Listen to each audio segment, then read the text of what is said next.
부자 청년의 고민. 마태복음 19장 16절로 30절까지의 말씀.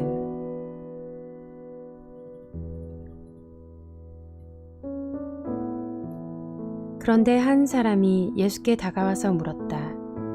선생님, 내가 영원한 생명을 얻으려면 무슨 선한 일을 해야 합니까? 예수께서 그에게 말씀하셨다. 어찌하여 너는 나에게 선한 일을 묻느냐? 선한 분은 한 분이다. 네가 생명에 들어가기를 원하면 계명들을 지켜라. 그가 예수께 물었다. 어느 계명들을 지켜야 합니까?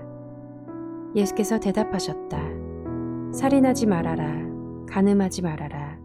도둑질하지 말아라. 거짓 증언을 하지 말아라. 아버지와 어머니를 공경하여라. 그리고 네 이웃을 내 몸과 같이 사랑하여라. 그 젊은이가 예수께 말하였다. 나는 이 모든 것을 다 지켰습니다. 아직도 무엇이 부족합니까?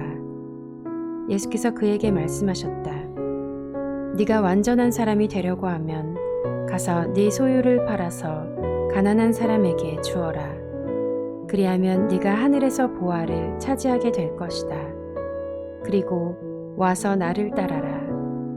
그러나 그 젊은이는 이 말씀을 듣고 근심을 하면서 떠나갔다. 그에게는 재산이 많았기 때문이다. 예수께서 제자들에게 말씀하셨다.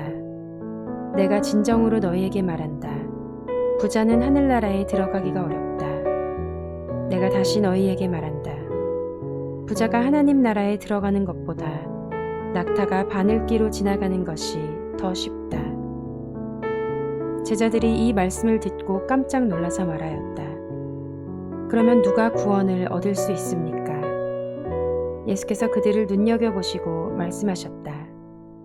사람은 이 일을 할 수 없으나 하나님은 무슨 일이나 다 하실 수 있다. 이 말씀을 듣고 베드로가 예수께 말하였다. 보십시오. 우리는 모든 것을 버리고 선생님을 따랐습니다. 그러니 우리가 무엇을 받겠습니까? 예수께서 그들에게 말씀하셨다. 내가 진정으로 너희에게 말한다. 새 세상에서 인자가 자기의 영광스러운 보좌에 앉을 때에 나를 따라온 너희도 12 보좌에 앉아서 이스라엘 12지파를 심판할 것이다. 내 이름을 위하여 집이나 형제나 자매나 아버지나 어머니나 자식이나 땅을 버린 사람은 100배나 받을 것이요 또 영원한 생명을 물려받을 것이다. 그러나 첫째가 된 사람들이 꼴찌가 되고 꼴찌가 된 사람들이 첫째가 되는 경우가 많을 것이다. 아멘.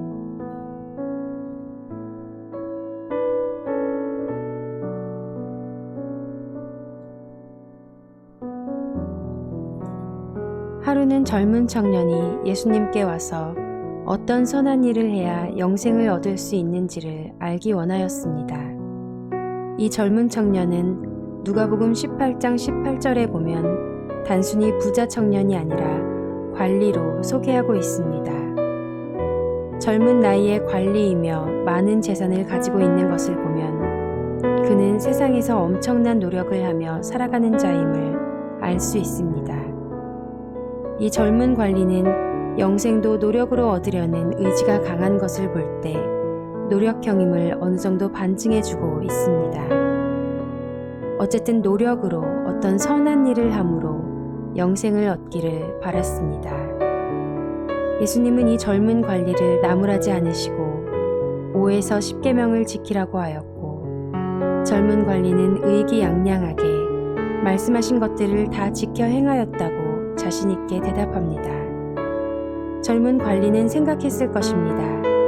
자신이 생각한 것이 어느 정도 맞았다는 것과 자신의 삶이 틀리지 않았음을 기뻐하였을 것입니다.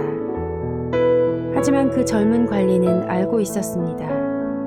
아무리 열심을 내고 노력을 하면서 선한 일을 해도 무엇인가 부족하고 마음이 공허하다는 것을 느끼고 있었습니다. 그때 예수님은 젊은 관리에게 전곡을 찌르시면서 내 재산을 다 나누어 주고 나를 따르라 라고 말씀하십니다. 그러나 젊은 관리는 그동안에 자신의 전부라고 생각했던 노력의 산물인 부를 버리지 못하였고 결국 예수님을 떠나갔습니다. 천국은 자신의 의나 노력으로 가는 것이 아니라 예수님을 믿는 믿음으로 가는 것입니다. 예수님이 젊은 관리에게 자신의 것을 버리라고 한 것은 그동안 전부라고 생각한 것을 버리고 예수님을 전부라고 믿고 살아가라는 말씀인 것입니다. 그러나 젊은 청년은 세상을 사랑함으로 세상을 버리지 못하였습니다. 마음은 원이로 돼 육신이 약함을 여실히 보여준 케이스입니다. 우리는 과연 세상의 것보다 예수님을 사랑하는가? 우리의 삶을 뒤돌아보는 시간을 가져야겠습니다. 아멘.